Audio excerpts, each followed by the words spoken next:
हर पल तेरा ही नाम होगा, तेरे हर कदम पर दुनिया का सलाम होगा। इस समय जी जान लगाकर मेहनत कर ले, आने वाला वक्त तेरा ही गुलाम होगा। इसी के साथ मैं हूं दिनेश यादव और एक बार फिर से आपका स्वागत है आपके अपने YouTube चैनल स्पार्टेंस लर्निंग मीडिया पर। In this video lecture we are going to discuss about unit and dimensional analysis of class 11th in some basic concept of chemistry. So now let's start. तो dimensional analysis हम लोग देखेंगे। क्या होता है dimensional analysis?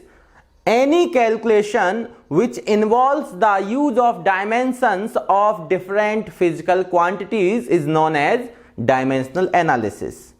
क्या मतलब हुआ? ऐसी कैलकुलेशन जिसमें डिफरेंट फिजिकल क्वांटिटीज की डायमेंशंस का यूज किया जाता है। ऐसी कैलकुलेशन जिसमें डिफरेंट फिजिकल क्वांटिटीज की डायमेंशंस का यूज किया जाता है, that is called dimensional analysis.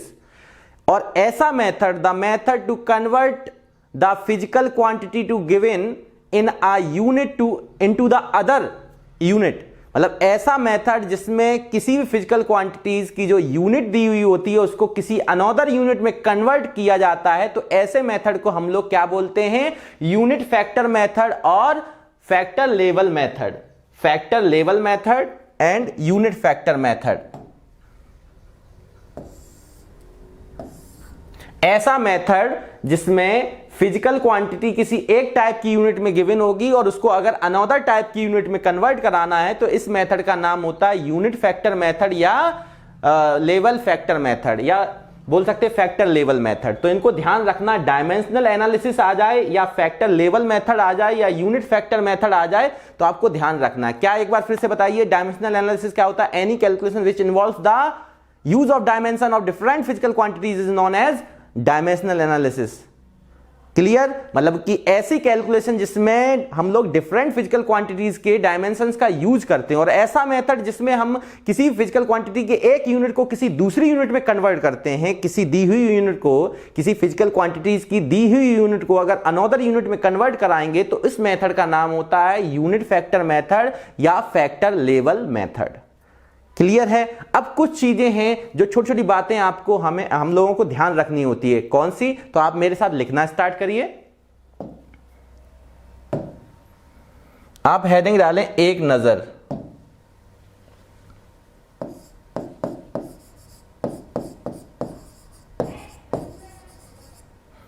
पहली मैं टेबल बता रहा हूं आपको, ठीक है? जैसे आप लोग जानते हैं 1 किलोग्राम में कितने ग्राम होते हैं? बताइए मेरे साथ।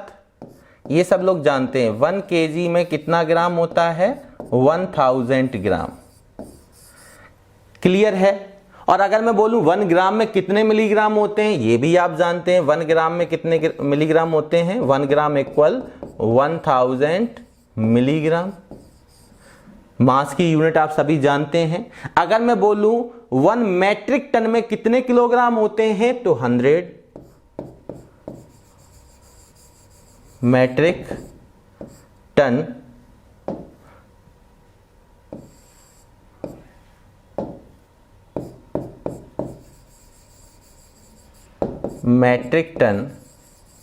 Equal 100 kilogram. ठीक है, ये चीज आपको पता है।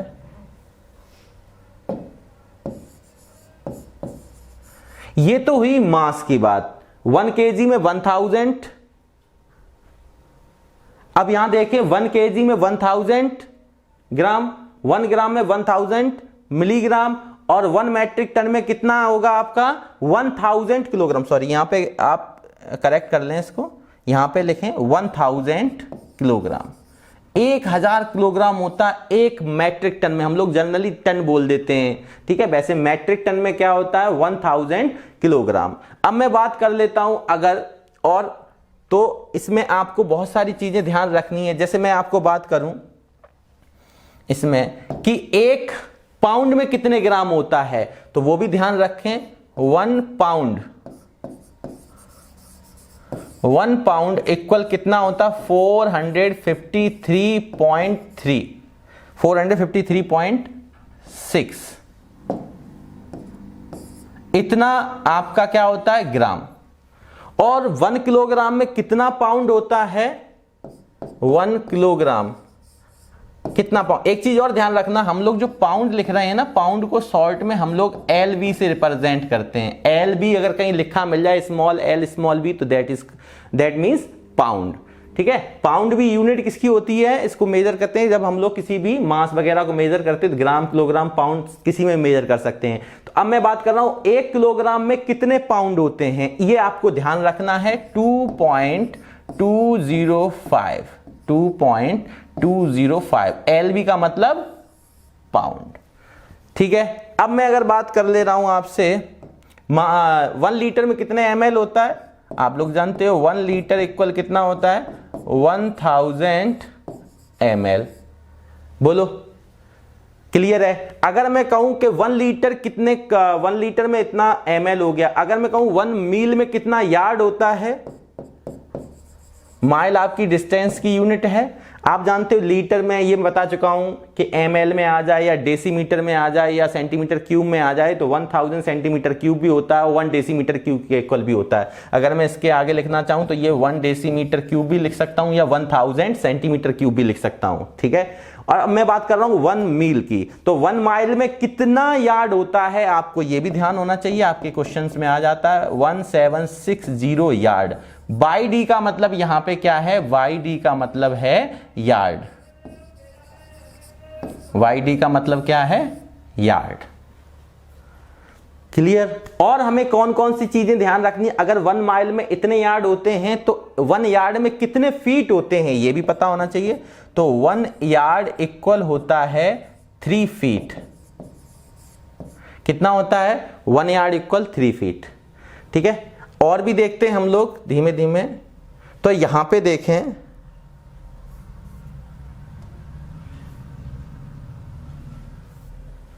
यहां पे देख लें एक बार 3 फीट।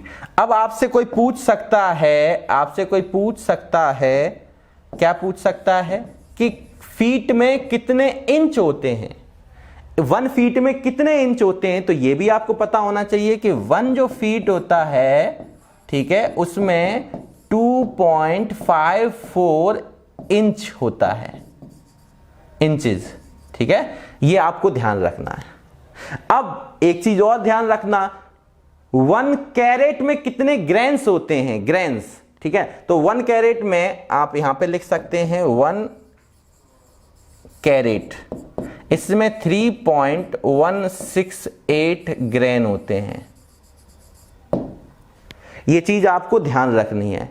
और अगर कोई आपसे पूछ ले कि भाई 1 ग्राम में कितने ग्रेन्स होते हैं, 1 ग्राम में मैं क्या बोल रहा हूं 1 ग्राम, तो 1 ग्राम में आपका 15.4 ग्रेन होते हैं। और कौन कौन सी आपके पास यूनिट ऐसी हो सकती हैं जिन्हें आपसे पूछा जा सकता है, तो आप उनको भी देख लें एक बार जल्दी से।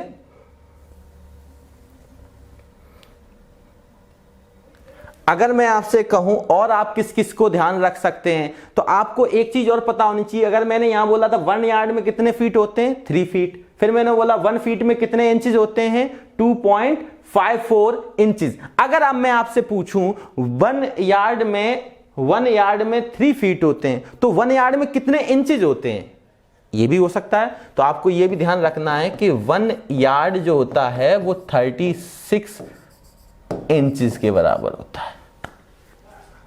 1 यार्ड में एक बार फिर से यहां पे इसको दिखा दे रहा हूं।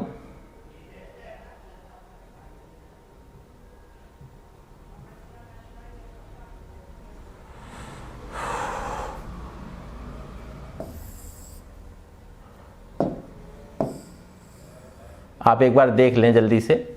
मैंने बोला है 1 किलोग्राम 1000 ग्राम, ग्राम को मिलीग्राम में, मैट्रिक टन को किलोग्राम में, कैरेट को ग्रेन्स में, ग्राम को ग्रेन्स में हो गया, पाउंड को ग्राम में हो गया, किलोग्राम को पाउंड में हो गया, लीटर से मिलीलीटर, डेसीमीटर क्यूब होगा, सेंटीमीटर में करते सेंटीमीटर क्यूब में तो भी 1000 ही होता है। 1 माइल में इतने 1760 यार्ड, 1 यार्ड में 3 फीट, 1 फीट में 2.54 इंचेस होते हैं और 1 यार्ड में 36 इंचेस होते हैं। ये चीजें आपको क्लियर हो गया। अब मैं ये नहीं बताऊंगा कि यार 1 किलोमीटर में 1000 मीटर होते हैं। अगर ये चीज भी आप मुझसे पूछोगे, छोटी छोटी छोटी बातें, ये तो सब आपने सीख रखा है कितना मीटर होता है। अब मैं कहूँ 1 मीटर में कितना किलोमीटर होता है, तो ये भी आपने सीख रखा है भाई, इस चीज को ध्यान दें। 1 मीटर में अगर मैं बात करूं तो आप क्या बोलोगे, 1/1000 किलोमीटर होता है, या यूं बोल लो कि 10⁻³ किलोमीटर होता है। ये सब चीजें आपको आती हैं, ठीक है। अब इन चीजों को आपने देख लिया, तो मैं नेक्स्ट बात कर लेता हूं सम अदर यूनिट्स की। सम अदर कन्वर्जन, आपके पास लिखा हुआ है सम अदर कन्वर्जन फैक्टर। तो और कौन कौन से कन्वर्जन फैक्टर होते हैं उनको समझ लें, जो आपको ध्यान रखना है, बड़े आराम से समझे। अगर मैं बात करूं कि एएमयू एटॉमिक मास यूनिट, जो हम बहुत डिटेल में आगे इसी चैप्टर में पढ़ने वाले हैं, तो 1 AMU, अगर मैं बात करूं 1 AMU की, तो 1 AMU कितने किलोग्राम के बराबर होता है, तो 1.66 इंटू 10⁻⁻27, और ये इतने किलोग्राम। अगर ग्राम में करना है तो 1000 से आप क्या कर देंगे, मल्टीप्लाई। 1 किलोग्राम 1000 ग्राम होते हैं, तो ये आपका -24 हो जाएगा। अब अगर मैं एक एटॉमिक मास 1 लीटर की अभी मैं बात कर चुका हूं कि 10⁻³ मीटर क्यूब बोल सकते हैं, -1 लीटर में कितना मीटर क्यूब, इसको ध्यान रखना, 10⁻³ मीटर क्यूब। मैं बात कर रहा हूं मीटर क्यूब में, सेंटीमीटर में नहीं, सेंटीमीटर क्यूब में नहीं, मीटर क्यूब में 10⁻³ और 1 डेसीमीटर क्यूब के इक्वल होता है, ये मैं बता चुका हूं।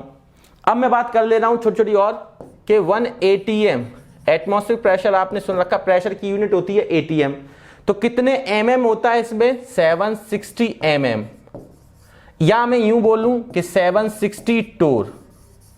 टोर भी यूनिट किसकी होती है, mm, या टोर कुछ भी लिख सकते हैं। 1 ATM में इतने mm और इतने ही टोर होते हैं।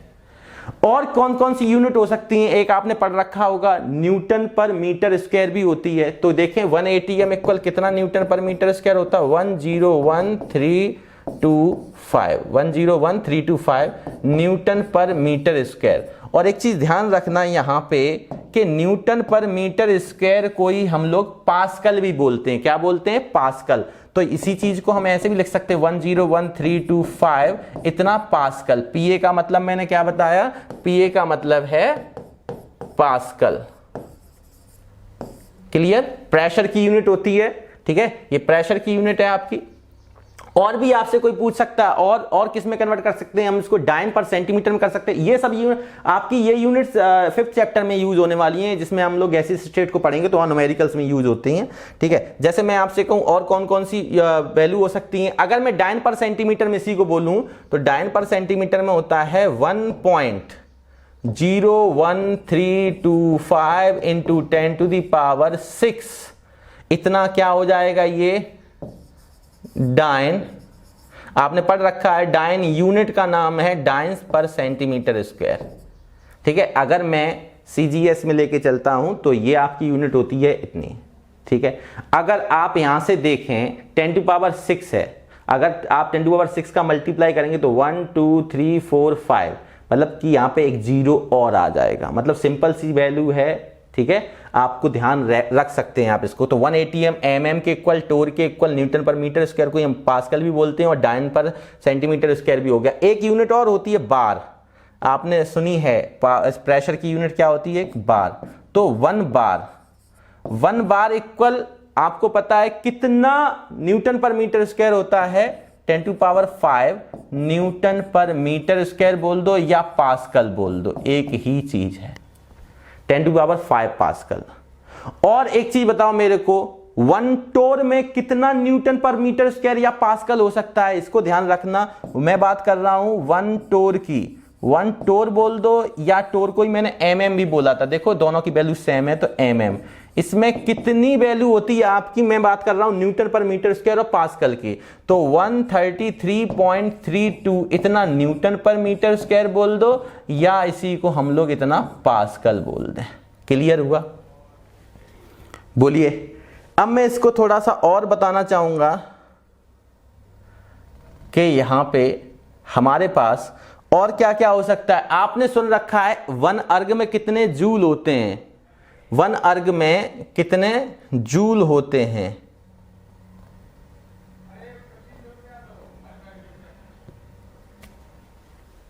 1 अर्ग में कितना जूल होता है, आप एक बार जल्दी से बताइए।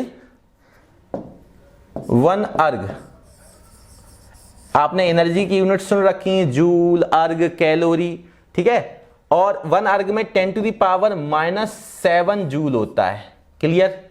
और मैं बोलूं 1 कैलोरी में कितना जूल होता है, तो भी आपने सुन रखा है कि 1 कैलोरी इक्वल होता है 4.184, 4 पॉइंट है ये आपका पॉइंट है 4.184, इतना क्या होता है, जूल होता है। अब मैं 1 जूल में कैलोरी पूछूं तो आप डिवाइड भी कर सकते हैं। अगर 1 जूल में कितना कैलोरी होता तो आप क्या करेंगे, डिवाइड कर लेंगे। एक बहुत बेहतरीन यूनिट है, इसको आप ध्यान रखना। इस सेकंड में काफी सारे न्यूमेरिकल्स में यूज होता है, कंपटीशन में भी बहुत बच्चे इसको भूल जाते हैं। 1 इलेक्ट्रॉन वोल्ट, 1 इलेक्ट्रॉन वोल्ट। तो 1 इलेक्ट्रॉन वोल्ट कितने जूल के इक्वल होता है, ये आप आसानी से ध्यान रख लें। 1.6022 इंटू 10⁻⁻19 जूल के बराबर होता है। अब यहां पे और भी है यूनिट, मैं आपको बता दे रहा हूं, आप देख लें इसको,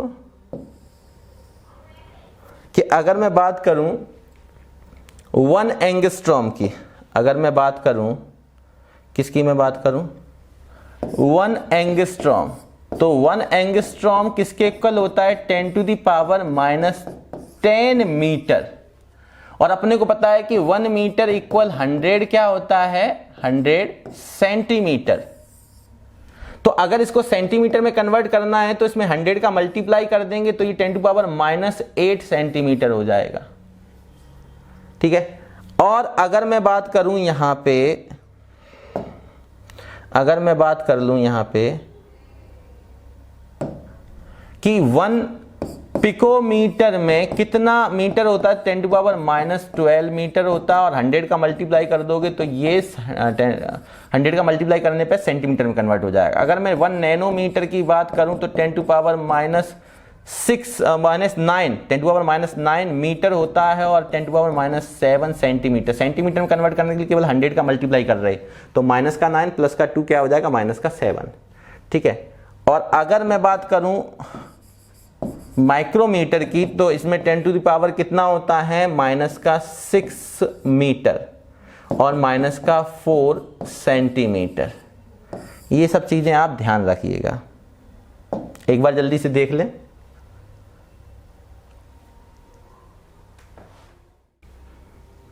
इसको आपने देख लिया कि यहां तक हमने कई सारी यूनिट्स को पढ़ लिया है।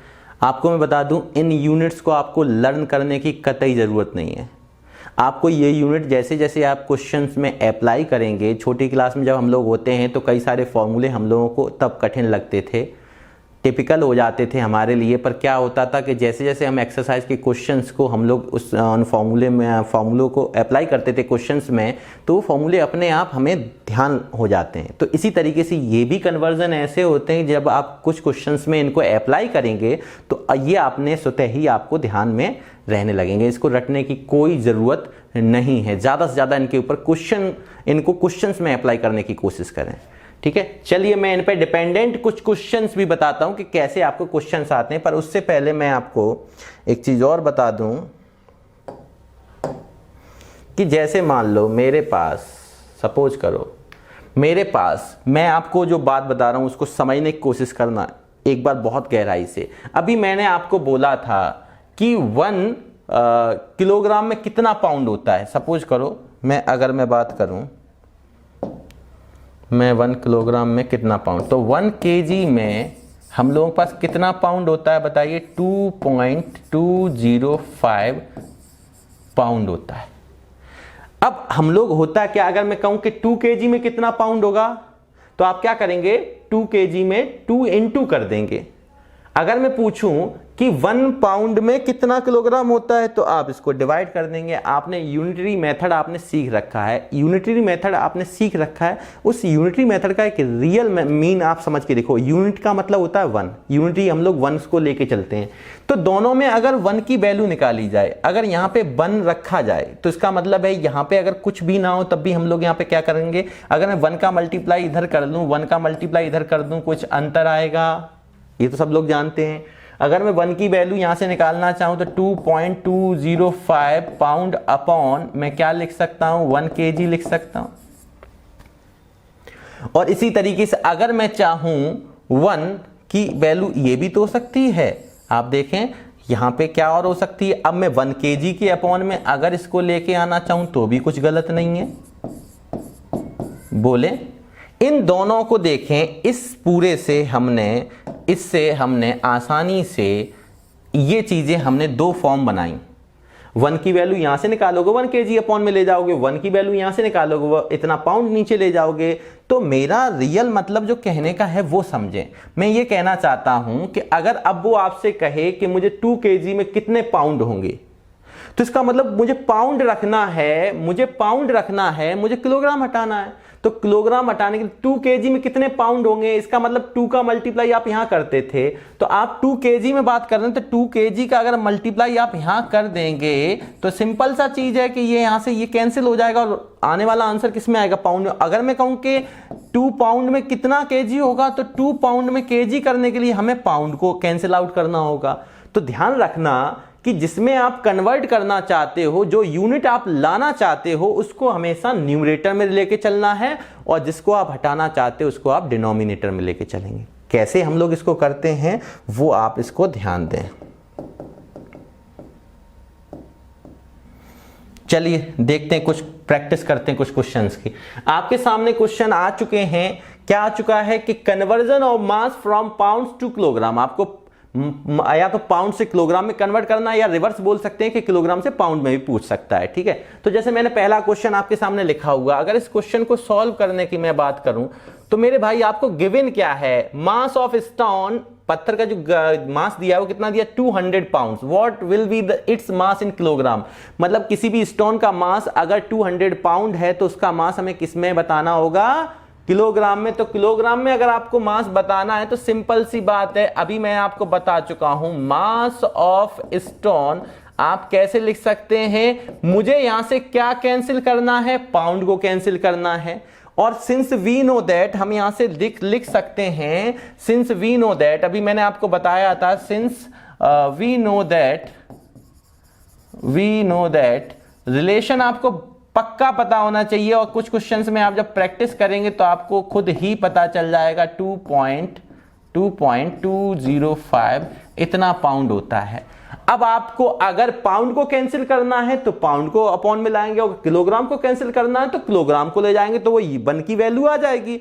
अगर 1 की वैल्यू आ गई तो आप किसी भी नंबर का अगर आप पूछे तो आपको क्या, केवल मल्टीप्लाई करना रह जाएगा। बहुत सिंपल तरीका है। तो आप यहां से देख सकते हैं, अगर मैं कहूं मास ऑफ स्टोन किसमें दिया, पाउंड में, किसमें पूछा, किलोग्राम में, तो जिसमें कन्वर्ट करना है उसको न्यूमरेटर में, और जिसको कैंसिल करना है उसको डिनोमिनेटर में लेके चलते हैं। तो पाउंड डिनोमिनेटर में लेके चलना है, इसका मतलब मुझे पाउंड को इधर डिवाइड में लाना है। तो ये क्या आ जाएगा रिलेशन, बताइए। अगर मैं इसके मास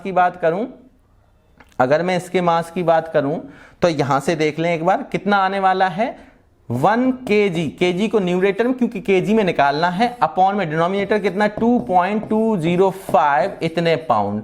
और अब मैं आपसे कहता हूं कि आपको कितने पाउंड के लिए मास ऑफ स्टोन किसके लिए निकाल दिया, कितना है 200 पाउंड, और कन्वर्ट करना है किलोग्राम में, तो आप यहां पे 200 पाउंड कर देंगे, मल्टीप्लाई करो केवल। तो आपको यहां से देखने को मिल रहा है, कि आपने ये कैंसिल कर दिया। अगर आपने इसको कैंसिल कर दिया है तो अब इसको आप सॉल्व भी कर सकते हैं। आपके पास क्या आ जाएगा, 200 किलोग्राम अपॉन में क्या आ गया, 2.205 यूनिट। जिसको हमें हटाना था वो आप समझ गए कैसे हटाना होता। अब इसको आप सॉल्व कर सकते हैं आसानी से, और सॉल्व करने के दौरान आपका आंसर 90.7 किलोग्राम आएगा। चलो मेरे भाई, मैं इसकी बात कर ले रहा हूं इधर से। तो अब मैं अगर मैं बात कर लूं इधर से,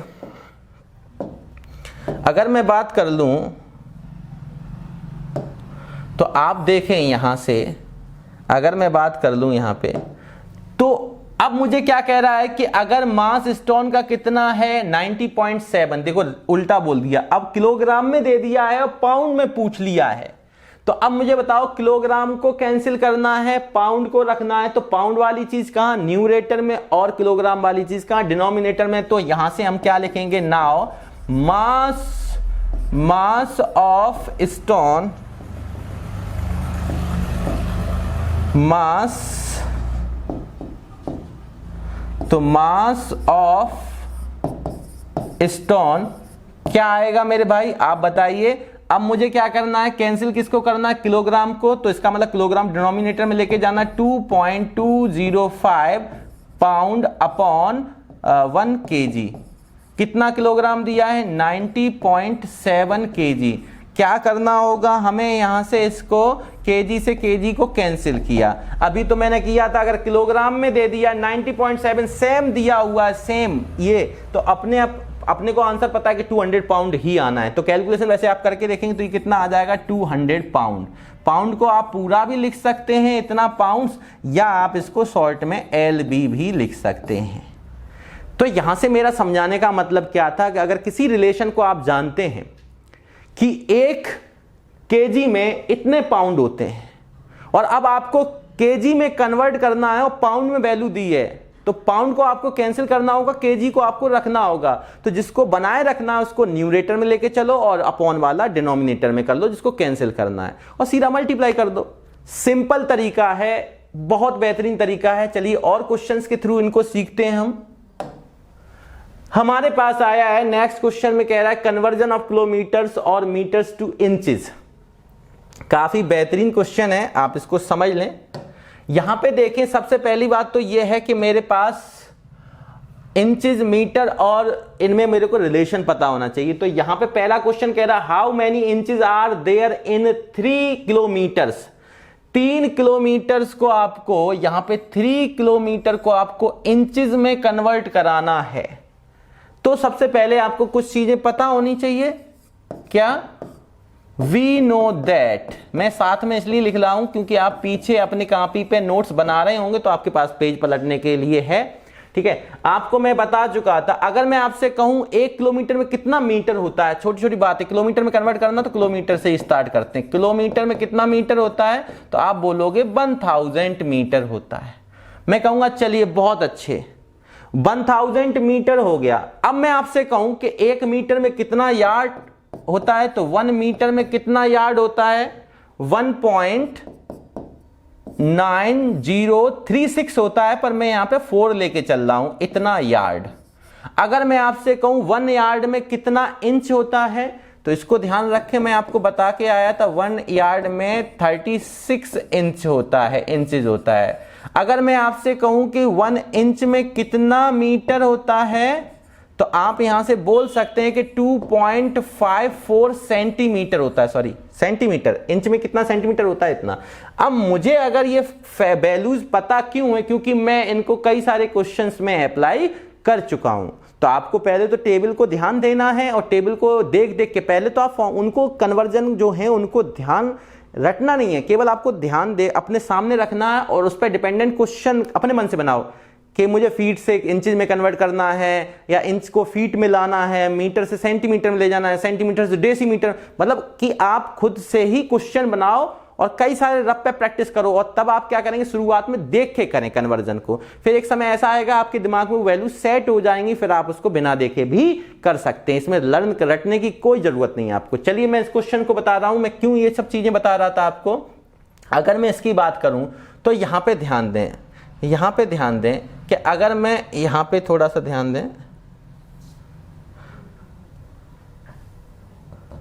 कि अगर मैं इसकी मैं बात कर रहा हूं तो यहां पे, तो अब मुझे बताइए आप कि अगर मैं इसकी बात करूं तो मुझे यहां पे 3 किलोमीटर, यहां पे 3 किलोमीटर को इंचेस में कन्वर्ट करना है। तो सबसे पहले आप क्या लिखेंगे, 3 किलोमीटर। बोलो किसी को ऐतराज? अब मेरा मकसद है किलोमीटर को कैंसिल कराना, तो किलोमीटर में कितने मीटर होते हैं, अब किलोमीटर को कैंसिल कराना तो किलोमीटर को कहां ले जाएंगे, अपॉन में। तो यहां पे क्या लिख सकते हैं, 1000 मीटर अपॉन 1 किलोमीटर, 1 किलोमीटर। कोई दिक्कत? मैंने क्या किया, 1000 अपॉन 1 किलोमीटर, क्योंकि किलोमीटर को कैंसिल करना है, किलोमीटर को मुझे कैंसिल करना है। अब मुझे आप बताइए कि 1 किलोमीटर में इतने थे। अब मैं किलोमीटर की जगह पे ये लिख रहा हूं, आप ध्यान देना, इसको मैं किलोमीटर की जगह लिख रहा हूं, तो यहां पे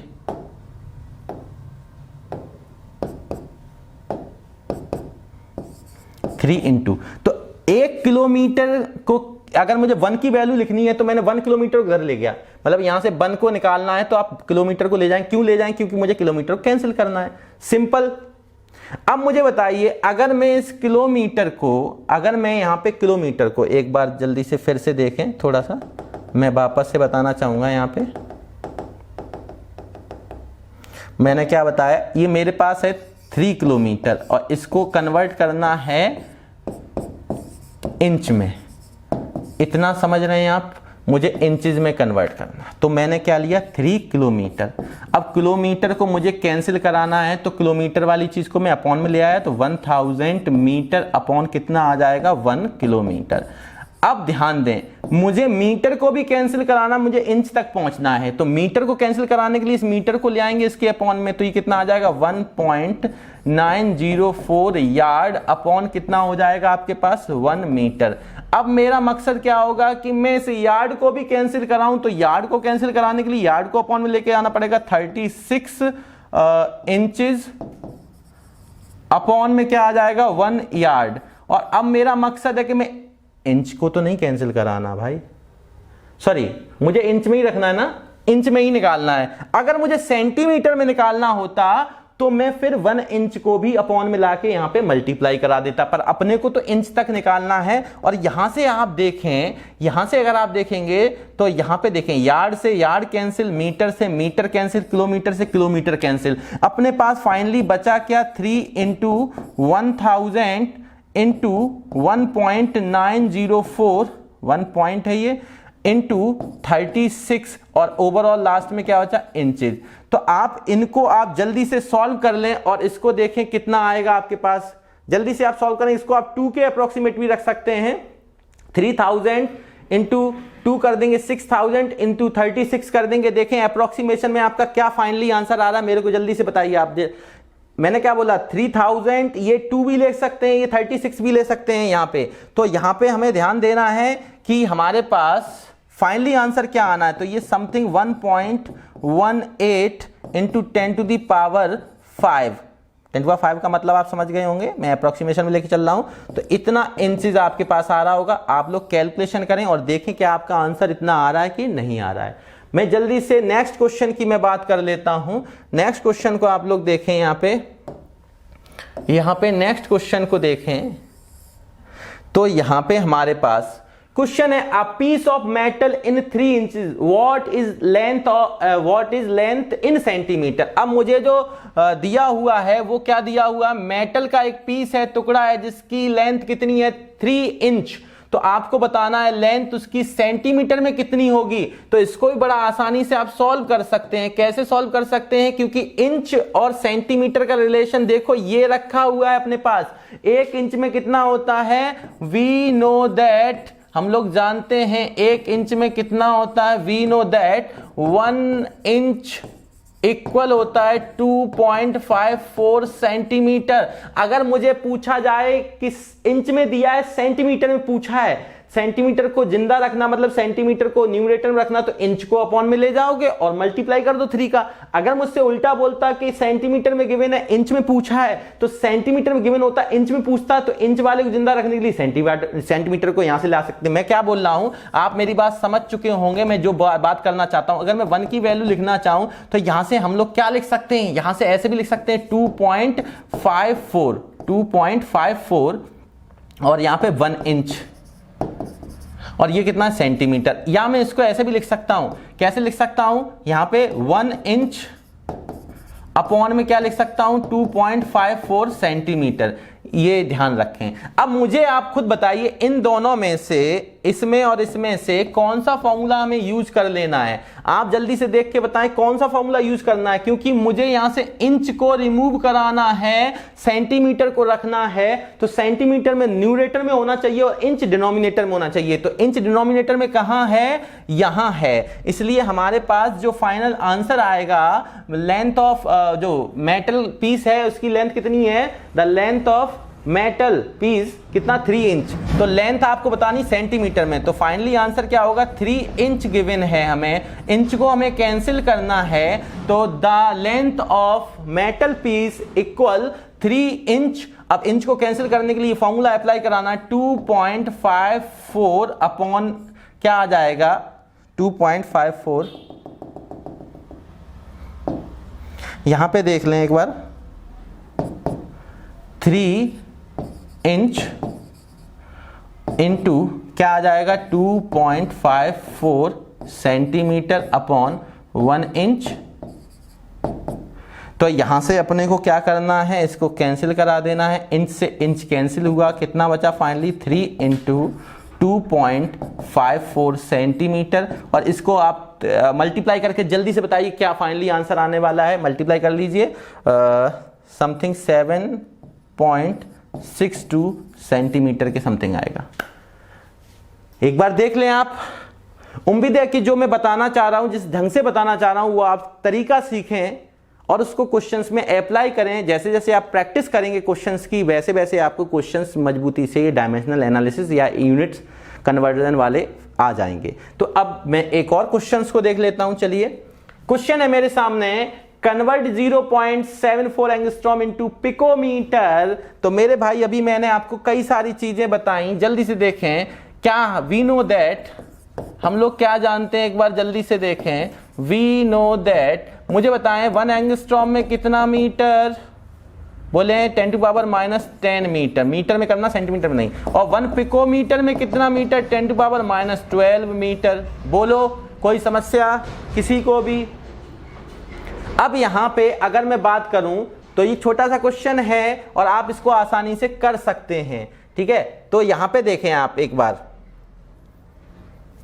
कि आपको यहां से एंगस्ट्रॉम से किस में कन्वर्ट करना है, मीटर में कन्वर्ट, सॉरी एंगस्ट्रॉम को पिकोमीटर में कन्वर्ट करना है, पिकोमीटर में कन्वर्ट करना है। तो यहां से मुझे क्या करना है, एंगस्ट्रॉम को पिकोमीटर में। तो सिंपल सी चीज एक बताइए कि अगर मुझे ये पता चल जाए कि एक एंगस्ट्रॉम में इतना मीटर है और एक पिकोमीटर में इतना मीटर है, और एक मीटर में अगर मैं पिकोमीटर की बात करूं, अगर मैं 1 यहां से क्या करूं, इसको मैं अगर बात करूं 1 मीटर में कितने पिकोमीटर होंगे, तो आप क्या करेंगे, 1 को यहां रखेंगे, 10⁻12 को यहां ले जाएंगे, इतने पिकोमीटर होंगे। दैट मींस 10⁻+12 पिकोमीटर होंगे। बोलो, तो अगर मुझे पता है 1 मीटर में इतने पिकोमीटर होते हैं, ठीक, और 1 एंगस्ट्रॉम में इतने मीटर होते हैं, तो 1 मीटर में कितने एंगस्ट्रॉम होते हैं इसको भी देख लें। 1 मीटर में अगर मैं एंगस्ट्रॉम की बात करूंगा तो +10 आ जाएगा।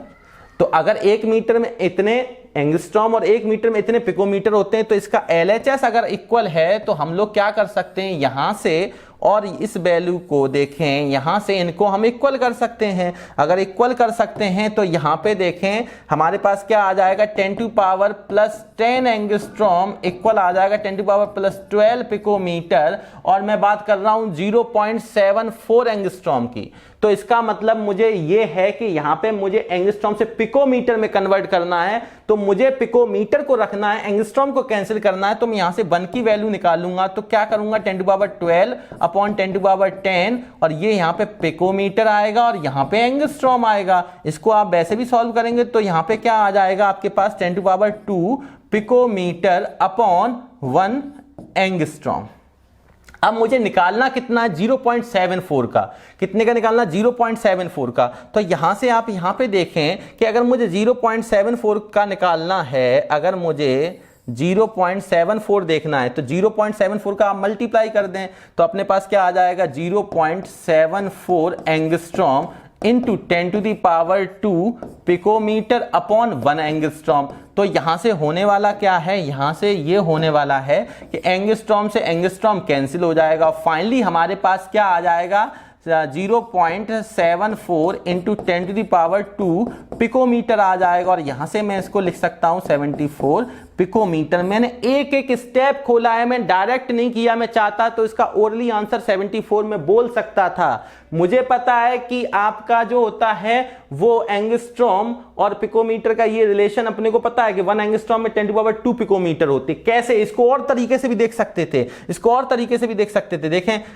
आप इसको ऐसे भी देख सकते थे कि यहां पे अगर मैं बात करूं, इन दोनों वैल्यू को देखो, यहां पे 1 एंगस्ट्रॉम, तो 1 एंगस्ट्रॉम को अगर आप देख रहे हैं तो 1 एंगस्ट्रॉम में 10⁻−10 मीटर है।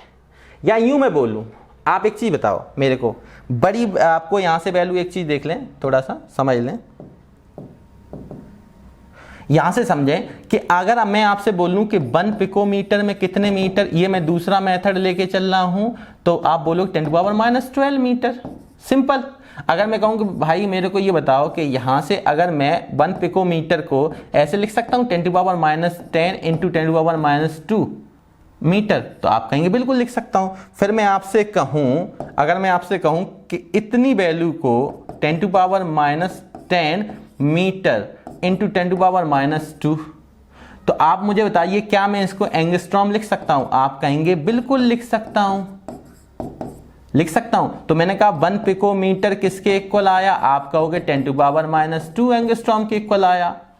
तो मैंने कहा बहुत अच्छे। मैंने कहा तो 1 एंगस्ट्रॉम किसके इक्वल आएगा? आपने कहा 1 कर देंगे तो ये 10⁻2 पिकोमीटर के इक्वल आएगा। मैंने कहा तो बताओ 0.74 एंगस्ट्रॉम किसके इक्वल आएगा? तो आपने कहा 0.74 इंटू 10⁻2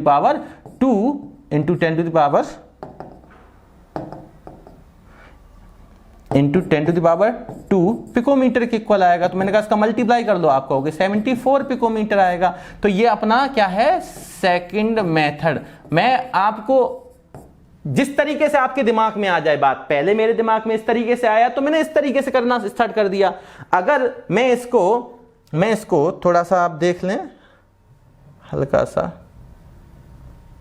यहां पे समझें कि अगर मैं आपको बताऊं कि यहां पे आपको देखने को मिल रहा है आपको कि पहले मैंने जब करना स्टार्ट किया, हम भी रटके नहीं आते हैं, ये चीज आपको क्लियर कर लेनी है, क्योंकि कोई क्वेश्चन आता है तो उस समय सोचना होता है। जब मैं आपको मैंने इनके बारे में बताया कौन किसके इक्वल होता है, अगर 1 मीटर यहां से भी निकाल ले, 1 मीटर यहां से भी निकाल ले, इनको इक्वलाइज किया, इक्वलाइज करने के बाद हमने वैल्यू निकाली।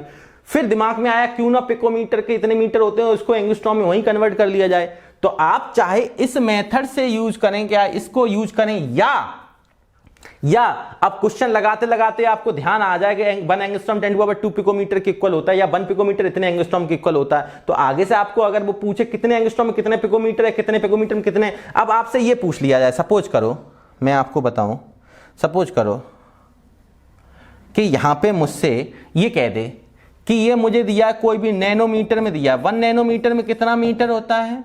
आपने कहा 10⁻⁹ मीटर होता है। मैंने कहा सेंटीमीटर, आपने कहा 100 का मल्टीप्लाई कर दो तो -7 सेंटीमीटर होता है। मैंने कहा ना तो पिकोमीटर में बताओ हमें, तो या एंगस्ट्रॉम में बताओ। तो आप मुझे बताओ क्या मैं एंगस्ट्रॉम या पिकोमीटर में करना चाहूं, तो मुझे ये पता होना चाहिए कि अगर मैं पिकोमीटर में बताना चाहूंगा 10 कितना होता है? -12 मीटर होता है। तो यहां पे ये तो मैं सिंपल से कहूंगा कि मुझे नैनोमीटर को इस पिकोमीटर में कन्वर्ट करना है। तो इसका मतलब क्या है कि अगर 1 पिकोमीटर में 10⁻12 मीटर होता है तो इसको मैं ऐसे भी लिख सकता हूं -9 मीटर इंटू कितना बचा? -3। आप देखेंगे -12 हो जाएगा। और इसको क्या मैं नैनोमीटर लिख सकता हूं? आप कहेंगे बिल्कुल लिख सकते हो आप 1 नैनोमीटर। मैंने कहा बहुत अच्छे। आपने कहा अब 1 पिकोमीटर इतना आ गया, आपको 1 नैनोमीटर निकालना है, तो 1 नैनोमीटर में कितने पिकोमीटर हो गए? तो आप क्या करेंगे 10⁻3 पिकोमीटर हो गए। अब वो कहेगा 0.67 में कितने हुए पिकोमीटर? तो 0.67 का मल्टीप्लाई कर दो, दैट मीन 67 हो गए। उम्मीद करता हूं कि आप ये चीज बेहतरीन ढंग से आप क्वेश्चंस में ये अप्लाई करेंगे, और कई सारे क्वेश्चंस को मैं आपको एप्लीकेशन के अंदर आपको होमवर्क के रूप में दे दूंगा। वहां एप्लीकेशन में जो बच्चे जुड़े हुए हैं उन क्वेश्चंस को, या टेलीग्राम पे जो बच्चे जुड़े हुए हैं उन क्वेश्चंस को वहां से वो देख सकते हैं। मैं फिर से कह दे रहा हूं, जिन बच्चों ने टेलीग्राम ऐप डाउनलोड नहीं किया वो टेलीग्राम ऐप डाउनलोड कर लें, और टेलीग्राम ऐप डाउनलोड करने के बाद उसमें स्पार्टन्स लर्निंग मीडिया सर्च करें और स्पार्टन लर्निंग मीडिया को ज्वाइन कर लें। वहां पे आपको कोई भी अगर मुझे अनाउंस करना होता है या कोई भी क्वेश्चंस की प्रैक्टिस सीट देनी होती तो मैं वहां प्रोवाइड करा देता हूं। और जो बच्चे एप्लीकेशन के जरिए कंप्लीट कोर्स करना चाहते हैं, मैं ये वीडियो तो अभी यूट्यूब पे जा रहा है आपका, तो अगर आप कंप्लीट कोर्स करना चाहते हैं तो आप उस एप्लीकेशन पे जुड़ सकते हैं। अभी आपके पास टाइम है और अपना केमिस्ट्री का सिलेबस कंप्लीट कर सकते हैं बड़े मजेदार तरीके से। तो इसी के साथ उम्मीद करता हूं कि आप घर पे स्वस्थ मन से पढ़ाई कर रहे होंगे और बेहतर ढंग से पढ़ाई कर रहे होंगे, और आप और आपका परिवार स्वस्थ होगा। तो इसी स्वस्थ तरीके से आप बस घर पे बैठे पढ़ते रहिए, मेहनत करते रहिए, क्योंकि कामयाबी हासिल करनी है तो आज से ही मेहनत करना स्टार्ट कर दीजिए। बाद बाकी मिलते हैं नेक्स्ट वीडियो लेक्चर में, तब तक के लिए जय हिंद, जय भारत, थैंक यू।